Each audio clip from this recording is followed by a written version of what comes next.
la sesión y ahora es el turno de la doctora Janet Joénica, que es investigadora en el Hospital Sant Joan de Déu en Barcelona.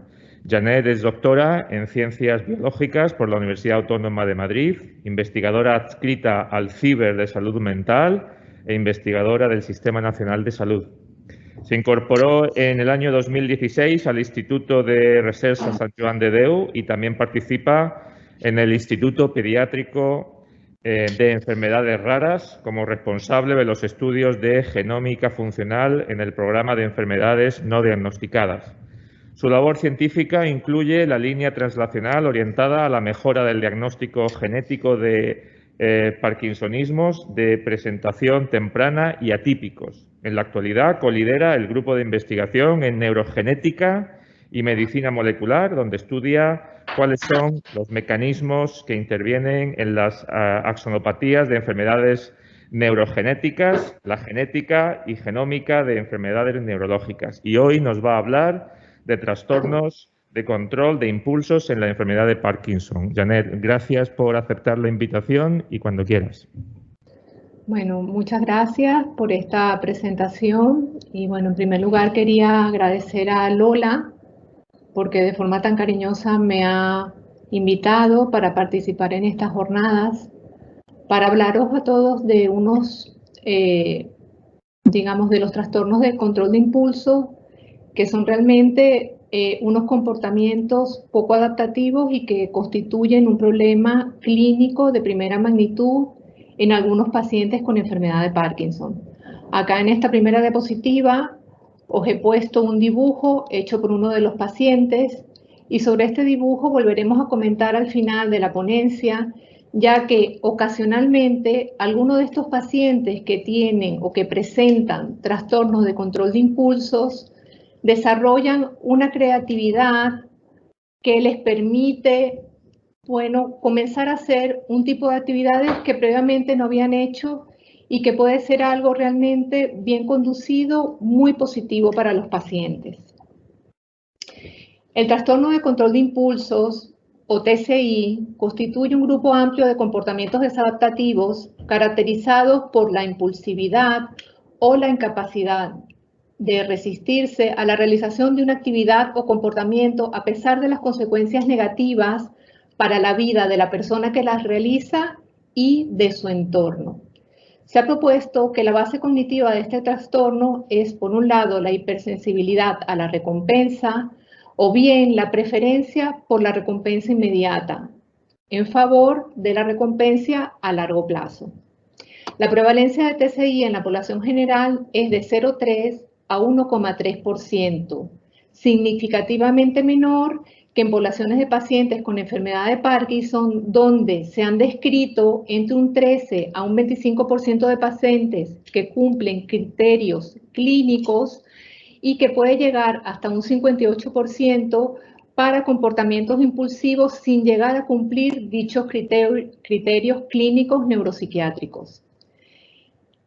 En el Parkinson se ha establecido una asociación muy fuerte entre el TCI y el tratamiento con agonistas dopaminérgicos y por ello se considera que puede ser un efecto adverso al tratamiento. En la enfermedad de Parkinson no ocurren todos los tipos de TCI. Principalmente se han observado la hiperfagia, un 23,2%, la compulsión por las compras, un 15,1%, la hipersexualidad, un 11,7%, juego patológico, 4,2%, otros trastornos relacionados como el punding, un 14,7%, y el síndrome de disregulación dopaminérgica en un 9,4%. Estas prevalencias han sido tomadas de un estudio reciente que evalúa el día a día de los pacientes, cómo es el impacto de la enfermedad de Parkinson en ese día a día de estos pacientes. Y este es un estudio multicéntrico, participan bastantes países europeos, entre ellos España, y el primer autor es un neurólogo que ha dedicado prácticamente toda su vida al estudio de la clínica y de la genética de la enfermedad de Parkinson, que es el doctor Eduardo Tolosa. El TCI en la enfermedad de Parkinson muchas veces pasa desapercibido porque los propios pacientes no refieren este tipo de conductas porque no las consideran anormales, ni tampoco displacenteras, y en definitiva no las relacionan con su propia enfermedad. Sin embargo, el TCI realmente es un elemento muy disruptivo. Hay una reducción en la calidad de vida porque interfiere en los hábitos de alimentación, en la higiene, en el sueño, en la toma de medicación. Hay un problema además importante de relaciones interpersonales, sobre todo en el entorno más cercano, y por tanto el TCI requiere un pronto diagnóstico, manejo y atención. Un aspecto importante es que la enfermedad de Parkinson por sí misma podría ser un factor de riesgo para este tipo de comportamientos impulsivos. ¿Por qué? Se ha definido sin lugar a duda que hay una contribución real del sistema dopaminérgico y de la pérdida de la homeostasis dopaminérgica en el cerebro que contribuye a la expresión del TCI. Y esto ocurre porque la falta de dopamina modifica la densidad y el funcionamiento de los receptores dopaminérgicos y también porque hay una bajada del transportador de dopamina del estriado dorsal. Aquí en esta gráfica, en este dibujo, vemos los núcleos de neuronas dopaminérgicas, vemos lo que sería el estriado dorsal que controla el movimiento voluntario y que es lo que primero se va perdiendo en estos pacientes, y por otra parte el estriado ventral, que está relacionada con el sistema de recompensa, no con el movimiento, pero que también se puede ver afectados en los pacientes con enfermedad de Parkinson. ¿Por qué? Porque estos pacientes, como todos sabéis, muchas veces son tratados con agonistas dopaminérgicos y puede ocurrir una sobreestimulación de estos receptores del estriado ventral, del sistema de recompensa, y por lo tanto producir esa desregulación que lleva a este tipo de comportamientos disruptivos. Además, algunos TCIs comparten rasgos o elementos comunes con las adicciones, como sería la hiperfagia. Hay pacientes que tras el tratamiento comienzan a darse atracones de alimentos, o la compulsión por las compras, salen a comprar y compran muchísimo más de lo que previamente compraban, la hipersexualidad y el juego patológico. Por tanto, existen elementos comunes y desde un punto de vista cognitivo se puede distinguir en estos 4 tipos de TCI que el paciente genera una tensión emocional que va creciendo a lo largo de las horas del día, que se libera en el momento que tiene esa pérdida de control porque realiza la actividad, una actividad que normalmente es placentera, pero luego viene un decaimiento con un arrepentimiento que puede ocasionar ansiedad, irritabilidad e incluso llegar a la depresión, aunque ahora es controversial si la depresión realmente es una situación comórbida a este tipo de conductas o si este tipo de conductas lleva a muchos pacientes con enfermedad de Parkinson a la depresión. En cualquier caso, quiero resaltar que el rasgo fundamental de este tipo de conductas TCI es una expectativa de placer. Y esto es muy diferente a los trastornos relacionados, como por ejemplo el punding o el síndrome de disregulación dopaminérgica. En este caso, como sabéis, el punding consiste en un comportamiento o actividad repetitiva y estereotipada que no lleva ninguna finalidad, como puede ser manipular objetos, almacenar objetos, ordenarlos y desordenarlos, clasificar, montar y desmontar objetos.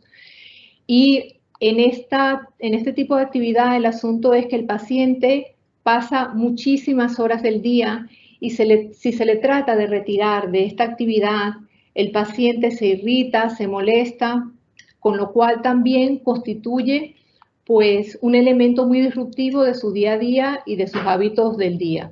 En cuanto al síndrome de disregulación dopaminérgica, bueno, sabéis que es un síndrome donde el propio paciente se automedica con una medicación con, digamos, mucho más, elevando las dosis, y esto también, pues claro, tiene consecuencias negativas en el día a día del paciente y en su calidad de vida.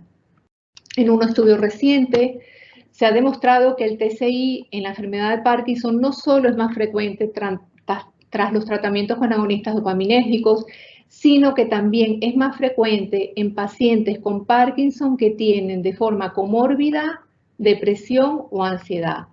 Aquí vemos estas gráficas. La primera, podemos ver las frecuencias en porcentaje de la cantidad de pacientes que, tomando actualmente agonistas dopaminérgicos, presentan atracones, compras compulsivas, punding y juego patológico, y veis cómo en estos 4 comportamientos siempre el paciente que actualmente está tomando el agonista presenta una mayor prevalencia que los pacientes que nunca lo han tomado o los pacientes que previamente habían tomado el agonista. Otro tipo de comportamientos diferentes los tenemos en el punding, donde los que habían tomado previamente agonistas no tienen un exceso de prevalencia, o en la medicación compulsiva, donde solo aquellos pacientes que anteriormente han tomado el agonista la presentan. En cuanto a la depresión y la ansiedad, que está aquí graficada como barras azules para la depresión y barras verdes por la ansiedad, veis que las prevalencias de estos comportamientos también son mayores para los atracones, para las compras compulsivas, el punding, la medicación compulsiva. Por tanto, pues hay que seguir investigando en este tipo de comorbilidades, porque toda investigación lo que nos va a permitir es poder manejar este tipo de trastornos que son disruptivos, que realmente afectan muchísimo la calidad de vida del paciente y que hay que tomar medidas para tratar de dar una solución. También se ha estudiado mucho que el TCI en la EP es un rasgo multifactorial. Se han indicado en muchísimos estudios que el Parkinson temprano, incluso que el Parkinson causado por genes, por ejemplo, los pacientes que tienen mutaciones en el gen de la parquina presentan más trastornos del control de impulso, también los años de evolución afectan, y a mayor años de evolución aumenta ese riesgo de presentar trastornos del control de impulsos, la historia personal o familiar de abuso de sustancias o de trastornos afectivos, la personalidad impulsiva también se ha visto que es un rasgo que puede ser de riesgo, así como el sexo masculino.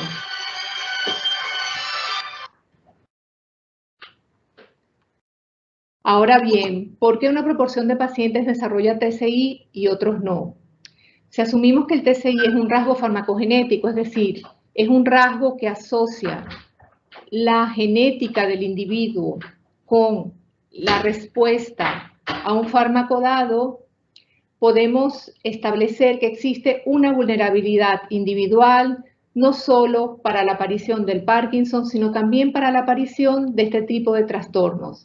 Si vemos en esta gráfica, podemos dividir lo que sería la vulnerabilidad individual, que está, digamos, representada por la propia historia natural del enfermo con su enfermedad de Parkinson, por su propia estructura cerebral, su propio funcionamiento cerebral, y por otra parte tendríamos un componente ambiental donde también hay factores de riesgo, que sería el tratamiento con los agonistas y cómo hay una interacción entre esos agonistas y el sistema de recompensa en el cerebro.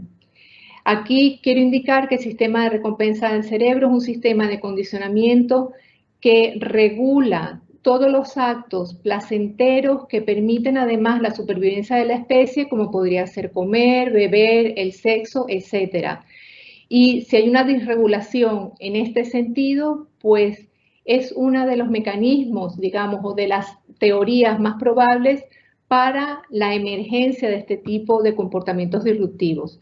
En cualquier caso, una persona que no exprese TCI tras el tratamiento significa que esta persona está en perfecto equilibrio entre los factores de protección y los factores de riesgo o de vulnerabilidad para el TCI, mientras que un paciente que es tratado con agonistas dopaminérgicos y comienza a tener una expresión de este tipo de rasgos, se considera que los factores de riesgo, cualesquiera que sean, tanto individuales como ambientales, aumentan y por tanto esta balanza se inclina hacia la expresión de estos rasgos tan disruptivos.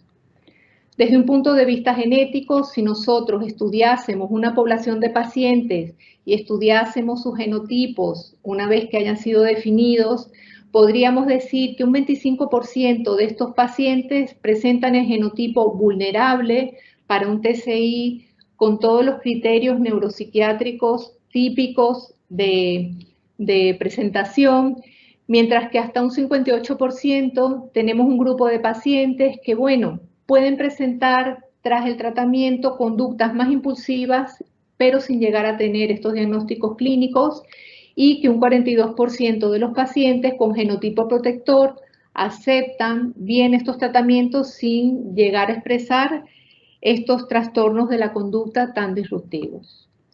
En cualquier caso, cuando la genética quiere establecer cuáles son estos genotipos, cuáles son estos genes, estas variaciones de los genes que pueden ser, a su vez, los rasgos de protección y de vulnerabilidad para estos trastornos, lo primero que hace estos grupos multidisciplinares que estudian este tipo de rasgos es tratar de almacenar o de reclutar subgrupos clínicos homogéneos, porque se presupone que estos subgrupos clínicos homogéneos serán también más homogéneos en cuanto a los genes implicados en la expresión de ese trastorno.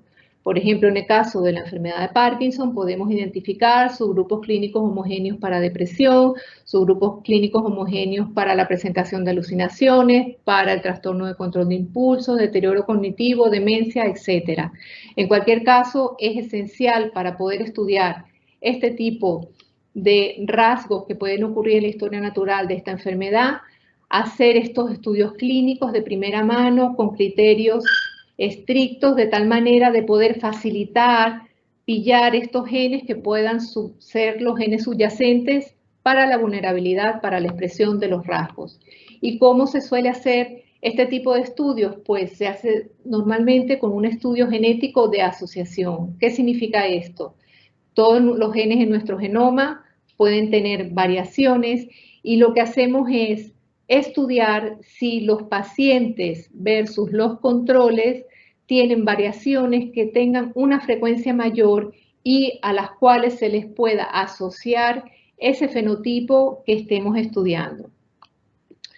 Aquí yo quería hacer un recordatorio de que todas las personas presentamos variantes en todos los genes de nuestro genoma. Es algo natural. Y de hecho somos diferentes en un 0,1%. Pero esas diferencias que aparentemente son tan pequeñas constituyen las bases de nuestra individualidad, no solo para nuestro aspecto físico, no solo para nuestra forma de comportarnos, nuestra personalidad, sino también para la vulnerabilidad a las enfermedades y para nuestro modo de enfermar y nuestro desarrollo o nuestra historia natural a lo largo del tiempo de esas enfermedades. Recordar que hay variantes en nuestro genoma que solamente afectan un único nucleótido, una sola pieza de ese genoma. Aquí os pongo un ejemplo, esto es la variante 1 y la variante 2 de un gen dado. Vemos que aquí cada una de las piezas son idénticas, sin embargo, acá tenemos un polimorfismo, una variante que varía cuando analizamos a la población entre las personas. Esos polimorfismos también pueden ser más grandes. Podemos tener, por ejemplo, si consideramos que nuestros genomas son páginas que se van leyendo una consecutivamente tras la otra, hay personas que de repente pueden tener una página al revés o que pueden tener una página duplicada de su genoma o que pueden tener una pérdida de material genómico sin que eso condicione necesariamente una enfermedad. Pero lo que sí es cierto es que el conjunto de variantes que tenemos, tanto de un solo nucleótido como variantes de otros tipos, va a definir las variantes de riesgo y las variantes de protección para cada una de las enfermedades que afectan a los seres humanos. En el caso del TCI, volviendo al TCI, pues la pregunta es, ¿qué genes pueden facilitar la aparición de estos trastornos en los pacientes del Parkinson? Y cuando hacemos estudios de asociación de genes candidatos, lo que hacemos es plantearnos hipótesis que puedan explicar la aparición de estos trastornos, y en este sentido podemos definir dos grandes grupos. Un primer grupo que serían los genes implicados en adicciones, porque como ya hemos mencionado, muchos TCIs cognitivamente son muy parecidos a las adicciones y además afectan correlatos anatómicos dentro del cerebro que también están implicadas en las adicciones. Y por otra parte, genes del sistema dopaminérgico, porque sí que se ha demostrado que este sistema y la pérdida de la homeostasis dopaminérgica en el cerebro facilita la aparición de estos trastornos, y concretamente el receptor dopaminérgico D3 es un gran gen candidato para el TCI, como veremos más adelante. En cuanto a los genes implicados por las adicciones, el gen ANECAK1, deciros que es un gen que tiene un polimorfismo que consiste en la existencia alternativa o bien de una citosina, una timina, que es una única pieza pequeñita, aquí la podemos ver en este, digamos, dibujo genómico de la región donde está este gen, que se ha asociado con las adicciones, y de hecho este es el polimorfismo más asociado nunca en psiquiatría a las adicciones. El mayor número de estudios se ha asociado al alcoholismo antisocial, pero también la adicción a nicotina, cocaína, heroína, opiáceos, juego patológico, es decir, adicciones sin sustancias, y eso interesa mucho de cara a los TCI en los pacientes con Parkinson, pero también adicciones o trastornos de la conducta alimentaria, obesidad, etc. Por lo tanto, estamos ante un gen que puede ser muy interesante de ser estudiado en este tipo de pacientes, además de que se encuentra al lado en nuestro genoma del gen que codifica un receptor para la dopamina, el receptor para la dopamina D2, que se expresa también o está localizado en todas las zonas tanto del estriado dorsal como del estriado ventral. Nosotros realizamos un estudio de este gen ANECAK1 en 68 pacientes de la Fundación Jiménez Díaz, de los cuales 23 presentaban TCI. Este estudio, estos 68 pacientes ya habían sido previamente estudiados por el grupo de Pedro García Ruiz, Juan Carlos Martínez Castrillo, Lidia Vela, etcétera, donde se les había pasado el QIP, que es un cuestionario para Impulsive Compulsive Disorders in Parkinson Disease. Estos investigadores, neurólogos todos, lo que hicieron fue adecuar este cuestionario a los pacientes con enfermedad de Parkinson y demostrar que el cuestionario QIP es un cuestionario muy sensible para la detección de trastornos del juego, compulsión por las compras, hipersexualidad, hiperfagia y también para el punding. Nosotros, por tanto, lo que hicimos fue determinar las variantes o genotipos para este gen de las adicciones, la variante 1 más o 1 menos, en los pacientes que tenían TCI o los pacientes que no lo tenían. Lo primero que hicimos fue, por tanto, comparar las frecuencias de estas variantes de este gen entre pacientes con TCI, que los podemos ver aquí en esta barra negra, y pacientes sin TCI, que los hemos representado por una barra blanca. Como veis, en una primera aproximación, la verdad es que la distribución de las variaciones para este gen eran idénticas para aquellos pacientes que tenían TCI que para aquellos pacientes que no lo tenían. Entonces, pensamos en hacer una estratificación tomando en cuenta las características cognitivas de estos trastornos, e hicimos 3 grupos de pacientes. Un primer grupo, pacientes con TCI con potencial adictivo, que llamamos ICEDARS, como son los trastornos del juego, compulsión por las compras, hipersexualidad e hiperfagia. El grupo 2, pacientes con punding, que como ya hemos mencionado, cognitivamente es totalmente distinto, y pacientes sin TCI. Al hacer esta distribución sí que encontramos una diferencia muy significativa en la distribución de estos genotipos para este gen, y aquí quiero destacar que los pacientes que tenían TCI presentaban una distribución mucho más aumentada cuando se comparaba con los pacientes que no lo tenían, y que esta asociación era muy significativa y con una ratio muy elevada.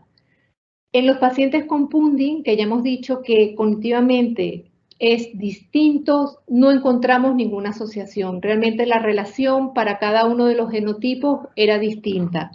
Y estos estudios apoyaban diferencias que ya se han estudiado a nivel clínico entre lo que serían las adicciones, que se caracterizan por un deseo creciente y expectativa de que algo será placentero en los pacientes con Parkinson, mientras que el punding se informa como una actividad que calma, que tranquiliza al paciente y que se asocia con una intensa curiosidad. Son dos actitudes y dos fenómenos que incluso tienen correlatos biológicos en el cerebro totalmente distintos. También hay estudios de neuroimagen que apoyan esta distinción entre lo que serían las TCIs de tipo adictivo y el punding, que ha demostrado que hay una disminución de los niveles del transportador de dopamina en el estriado en pacientes que expresan TCI, pero no en aquellos con comportamientos de punding solamente. Por lo tanto, hay evidencias cognitivas y también de neuroimagen y ahora genéticas con estos estudios que apoyan que este tipo de conductas que están, digamos, agrupadas bajo un mismo paraguas realmente pues son conductas que tienen fisiopatologías diferenciales. Con respecto al otro gen, el gen que codifica el receptor para dopamina D3, existen muchas razones para estudiar este gen en pacientes con TCI. Primero, es un gen involucrado en la emoción, la motivación y el refuerzo. Segundo, los agonistas dopaminérgicos con especial afinidad por este receptor pramipexol y ropinirol exhiben una mayor probabilidad de causar TCI. Y de hecho, esta variante, una variante concreta de este receptor se ha asociado a TCI en pacientes con PD que han sido tratados con este tipo de agonistas dopaminérgicos. Por otra parte, tenemos evidencias también en modelos de adicciones donde el receptor de dopamina D3 aumenta, también en pacientes con adicciones a sustancias o en pacientes con problemas de juego. Y me refiero a pacientes que no tienen Parkinson, sino que son pacientes con adicciones. En este sentido, nosotros realizamos otro estudio también multicéntrico con 199 pacientes, de los cuales 90 presentaban TCI con criterios clínicos y 292 controles sanos. A todos ellos se les pasó el QIP y lo que hicimos fue estudiar la distribución de los genotipos para este polimorfismo del receptor dopaminérgico D3, siendo el alelo C+, el alelo de riesgo para el TCI y el alelo C- o la variante C-, el alelo de protección.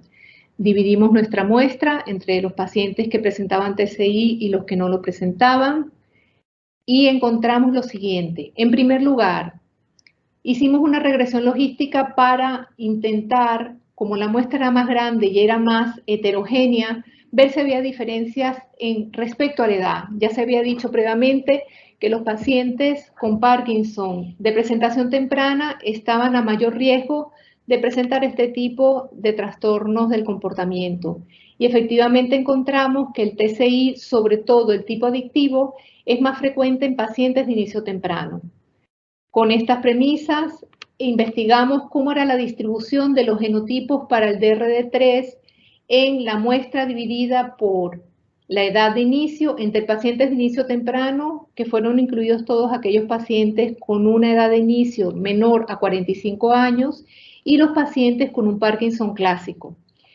Encontramos que las variantes que el alelo de riesgo o la variante de riesgo para el receptor dopaminérgico D3 se asociaba muy significativamente con los trastornos TCI y con los trastornos de TCI tipo adictivo, pero no con el punding. Volviendo a, digamos, a converger este tipo de estudios en que, digamos, los correlatos anatómicos y biológicos, incluso fisiopatológicos de estos dos tipos de TCI podrían ser distintos. Otro resultado que nos sorprendió mucho fue que en los pacientes de presentación más clásica no encontramos ningún tipo de asociación. Por tanto, en estos pacientes quizás el tiempo de evolución sea un factor que influya de una manera más determinante en estos pacientes que en los pacientes de presentación temprana. También nos preguntamos si el tipo de agonista en sí influye en la expresión de este tipo de rasgos. Y entonces para ello hicimos modelos de regresión logística con el genotipo o la variante del receptor dopaminérgico D3, el pramipexol y el tiempo de evolución. Solo en la muestra de presentación temprana encontramos que una ratio de 3,1, que es una ratio bastante alta, esto significa 3 veces más riesgo en aquellos pacientes que tenían el genotipo de riesgo, en aquellos pacientes que eran tratados con pramipexol, y que el tiempo de evolución en este caso no influía para nada en la expresión de dicho rasgo. Por otra parte, un modelo de regresión logística donde utilizamos ropinirol, encontramos que no era significativo. Es decir, en nuestro estudio encontramos que el pramipexol, pero no el ropinirol, se asociaba e interaccionaba de forma positiva con los genotipos y las variantes genotípicas del receptor dopaminérgico D3. Y esto puede ser explicado en parte a que este segundo agonista dopaminérgico tiene menor afinidad por el DRD3.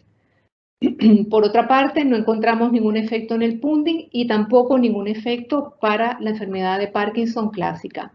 Todos estos resultados, digamos, son coherentes o apoyan pues múltiples teorías y múltiples estudios que han estado, digamos, cuyo objetivo ha sido tratar de investigar la fisiopatología del TCI. Y se ha visto además que un tratamiento prolongado con agonistas D3 provoca la reducción de la afinidad de la dopamina por su receptor, reduciendo así la recaptación de la dopamina dentro de la sinapsis. Y esto es importante porque si no la reducimos tenemos una situación de una cantidad muy grande, una sobreestimulación de los receptores dopaminérgicos. Y este incremento de la dopamina puede favorecer la aparición de estos rasgos tipo adicciones, sobre todo en los pacientes más jóvenes que tienen más intactas todas las terminaciones nerviosas, sobre todo en el estriado ventral. Y entonces esto podría explicar esta asociación tan potente entre el receptor D3, el pramipexol, y la presentación temprana de la enfermedad. Además, se ha hecho en el año 2018 un metaanálisis de 9 estudios de neuroimagen, que la neuroimagen realmente también está dando mucha información acerca de la fisiopatología, la base biológica de este tipo de trastornos, y se ha visto que hay unos niveles disminuidos del transportador de dopamina, no solamente en el estriado dorsal, que es precisamente la región que controla el movimiento voluntario, sino también en todos sus componentes, el putamen y el caudado, y que hay una mayor liberación de dopamina en el estriado ventral. Por tanto, el metaanálisis de todo este tipo de estudios sigue apoyando esta, digamos, teoría de que una sobreestimulación de los receptores ventrales podrían ser causantes del TCI. Los pacientes de Parkinson con TCI, por tanto, muestran niveles más bajos del transportador dopaminérgico DAT en el estriado dorsal, quizás también por una pérdida de todas esas terminales que inervan desde la sustancia negra hacia el estriado dorsal, un aumento de la liberación de dopamina en el estriado ventral, cuyas neuronas dopaminérgicas mueren muy posteriormente a las neuronas que inervan al estriado dorsal, y sobre todo se ha visto cuando este tipo de estudios cuando el paciente participa en actividades relacionadas con TCIs que están donde se implica, digamos, el sistema de recompensa cerebral. Por tanto, este desequilibrio dopaminérgico podría representar uno de los sustratos de vulnerabilidad para la TCI en LP. Y finalmente quería comentar un artículo de Pedro García Ruiz que a mí me gusta mucho, es una hipótesis que él plantea, y él dice que fomentar la creatividad del paciente con enriquecimiento social, ambiental y físico puede ser una buena, digamos, opción para el manejo de este tipo de trastornos, entre toda la parte, digamos, farmacológica, que también por supuesto hay que hacerla, pero ese fomentar la creatividad porque ocasionalmente algunos pacientes con TCI descubren digamos, un renacer de ciertas cualidades artísticas y estas cualidades artísticas pues son, digamos, muy variadas. Él presenta en este estudio 10 sujetos, aquí podemos ver su edad, los años de evolución de la enfermedad, complicaciones motoras, si han sido o no tratados con levodopa, el agonista dopaminérgico con los cuales se ha tratado, que en la mayoría de los casos es pramipexol. Y aquí vemos las actividades artísticas que estos pacientes han estado desarrollando, como pintar o hacer modelos a escala, también jardinería, muchos de los pacientes se dedican a la pintura o a hacer modelos a escala, y a mí me parece que, bueno, eso es algo que es bueno mencionarlo para también saber que bueno, que en ocasiones uno puede quizá pues con digamos un buen ambiente tratar de reconducir este tipo de conductas disruptivas. Aquí os he mostrado pues ejemplos de alguna de, esto es una pintura hecho por un paciente, pintura con modelado, esto es un modelado de otro paciente, otro modelado del paciente, y a mí me ha parecido pues algo hermoso que estos pacientes hayan podido canalizar pues este TCI. Y bueno, decir que los pacientes pues, pueden participar en estas actividades artísticas no disruptivas, lo que es considerado, por supuesto, muy positivo no solamente por los pacientes, sino por sus familias, que probablemente un entorno estimulante para estos pacientes con TCI puede influir en la aparición del fenómeno de creatividad mejorada en lugar del TCI, y que la participación en actividades físicas, sociales y artísticas también podría ayudar a estos pacientes. Esa es la propuesta que Pedro García Ruiz, neurólogo de la Fundación Jiménez Díaz, hace en este bello artículo. Y para concluir, pues mencionar que el TCI-NP se ha relacionado especialmente con agonistas dopaminérgicos, que es muy probable que también participen algunos genes, como podría ser el gen de las adicciones a NKK1, el gen del receptor dopaminérgico de 3, especialmente en pacientes jóvenes, que el mecanismo de TCI no está completamente claro, pero parece que hay una sobreactivación de estos receptores de 3.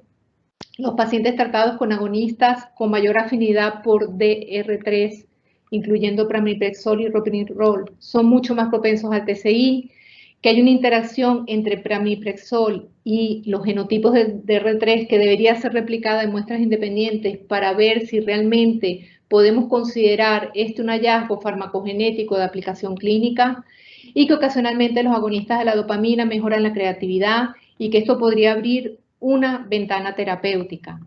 En resumen, el tipo de investigación que hacemos nosotros es una investigación que empieza en los pacientes, empieza haciendo esa investigación clínica por la definición de subtipos, rasgos y endofenotipos, y esa investigación requiere también de la identificación de variantes genéticas que puedan explicar la fisiopatología, que puedan llegar a moléculas de tal manera que el círculo o este camino sea un camino de ida y vuelta, que por supuesto el fin último es poder ofrecer a los pacientes una solución a estos problemas, y en el caso que hoy nos ocupa, al TCI o a la enfermedad de Parkinson que los afecta. No quería pues terminar la charla sin presentar nuestro grupo de investigación del Instituto de Recerca Sant Joan de Déu. Es un grupo liderado por mí y por el doctor Francesc Palau, jefe de servicio de genética del hospital. Aquí podemos ver a todos sus integrantes. Trabajamos sobre todo en enfermedades del sistema nervioso, tanto central como periférico. Y bueno, muchísimas gracias por su atención, y aquí pues si alguno tiene alguna duda, pues con muchísimo gusto, pues ahora o en otro momento la podremos responder. Muchas gracias. Muchísimas gracias, Janet, por tu presentación. ¿Alguien del público quiere hacer alguna pregunta a Janet? Lola. Buenas tardes, Janet. Hola. Yo te quería preguntar una cosa. Vamos a ver. El gen que dices o sea, el gen lo tenemos todos y que luego se puede despertar a causa de la enfermedad. El gen, perdona, lo siento, Lola. Sí, el gen, el que te dices que tenemos unos genes que nos pueden despertar todos los trastornos de control de impulsos, ¿no? Sí. Es decir, ese gen lo tenemos todos y luego se despierta a raíz de la enfermedad. Mira, todas las personas tenemos todos los genes. Lo que pasa es que los genes pueden tener pequeñas variaciones entre las personas. Entonces, yo estoy hablando no de los genes del Parkinson, sino yo he hablado aquí en esta charla de los genes que pueden facilitar la emergencia de los trastornos de control de impulso. Y por eso os he comentado que cuando desde la genética nos aproximamos para tratar de explicar o identificar los genes que puedan ser base para la expresión de estos trastornos, lo que hacemos es, pues, escoger variantes de esos genes y ver si esas variantes genéticas son más frecuentes en pacientes que en pacientes, digamos, que tienen el TCI versus en pacientes que no lo tienen. Entonces, para yo poder, yo creo que tu pregunta va orientada a si es un marcador ya duro, predictor, y para que eso sea posible, este tipo de estudios, por eso lo he dicho en las conclusiones, ha de replicarse en muestras de mayor tamaño, en muestras independientes, de tal manera de poder, y eso, digamos, en ese sentido se está trabajando, de poder hacer, pues, la genotipación o la visualización de uno o de varios genes y poder predecir, y de esta manera poder saber a qué riesgo estamos o ante qué riesgo estamos cuando indicamos un agonista al paciente con Parkinson. Es decir, todavía, a mi conocimiento, no existen factores genéticos que sean capaces de predecir esta probabilidad, pero sí que se están haciendo muchos esfuerzos. En ese sentido, mencionar que también se han hecho búsquedas en todo el genoma, sin que todavía los resultados sean muy concluyentes, pero que hay, digamos, muchos grupos tratando de dar con ellos para tratar de ofrecer, digamos, un algoritmo predictivo de tal manera de que podamos disponer de él y tratar de evitar este tipo de factores y de efectos, digamos, adversos a la medicación. Y luego tengo otra pregunta. Por ejemplo, dice también que la gente joven tenemos más predisposición a tener trastornos de impulsos. Pero realmente yo creo que también es un poco en todo lo social, ¿no? Porque claro, realmente yo, en una joven tiene más opciones a tener esta accesibilidad bueno, por ejemplo, de compras compulsivas, por ejemplo, o a sexualidad, pero sexualidad, que a lo mejor una persona con 80 años. Eso también en entero social creo que también importante valorarlo, ¿no? Sí, bueno, es que no sé por qué no escucho muy bien, pero creo que lo que he dicho es que los pacientes jóvenes tienen más tendencia a compras compulsivas e hipersexualidad. Sí, pero por eso digo que el paciente joven tiene más acceso a esas cosas, ¿no? Porque la persona con 80 años, lógicamente es más difícil que tenga acceso a esas cosas. No es que a lo mejor lo tenga menos, simplemente no tiene acceso. Bueno, sí, bueno, siempre hay un componente ambiental en este tipo de trastornos, pero nosotros, por ejemplo, el estudio que hicimos en el gen DRD3, dividimos la muestra entre menores de 45 y mayores de 45. O sea, tampoco nos fuimos 80 años. Entonces, sin embargo, vimos esa diferencia. Yo en lo particular pienso que como la exposición al tratamiento farmacológico también es un factor muy importante, quizás pues en las personas de más edad, porque también hay personas o hay pacientes que sin haber tenido un Parkinson juvenil, sino un Parkinson clásico, desarrollan este tipo de trastornos y quizás en ese caso pues responde más a una cuestión del tiempo de evolución y exposición a la gente que en el caso de los parkinsonismos tempranos, porque es que de hecho se han hecho estudios en pacientes con Parkina, que es, como sabéis, pues realmente uno de los genes que más se encuentra en las series clínicas de pacientes con enfermedad de Parkinson temprano y sí que son más, digamos, frecuentes en ese tipo de pacientes. Pero tienes razón que también puede haber un componente ambiental de disponibilidad porque el ambiente está presente y está allí. Es un problema que además es muy grave porque no es una cosa que el paciente lo cuente al médico, ¿no? Entonces, es una cosa que nosotros, por ejemplo, sí tenemos cuenta que las asociaciones sí nos cuentan esas cosas porque pasamos mucho tiempo con el paciente, tenemos un grado de confianza, preguntan esas cosas y lo reconoce, porque claro, es difícil. En una consulta normal que el paciente reconozca porque tiene ese problemas. Pero realmente creo que es uno de los problemas muy graves a nivel social y familiar. Bueno, que he conocido casos, ponen los pelos de punta, o sea que. Y eso no se está teniendo mucho en cuenta, porque, sobre todo para la familia. Es importante conocer la enfermedad para en su totalidad. Muchas veces cuando van, yo siempre pregunto, ¿hasta dónde quieres conocer? O sea, pues, ¿dónde quieres conocer que te explique? Y te dicen, no me expliques nada, yo no quiero saber nada. Pero realmente creo que es una equivocación. Porque cuanto más conozcas la enfermedad, aunque sean cosas duras y que no te gustan verlas, pero sabes por dónde va a venir, siempre prevenir, ¿no? Y entonces eso es muy importante. Entonces, con todo esto del pulso, creo que es bastante grave y muy común entre los pacientes. Muchísimas gracias. Bueno, yo creo que de todas formas ahí hay dos factores también. Uno, que el paciente normaliza mucho su trastorno de control de impulso y no lo relaciona con la enfermedad.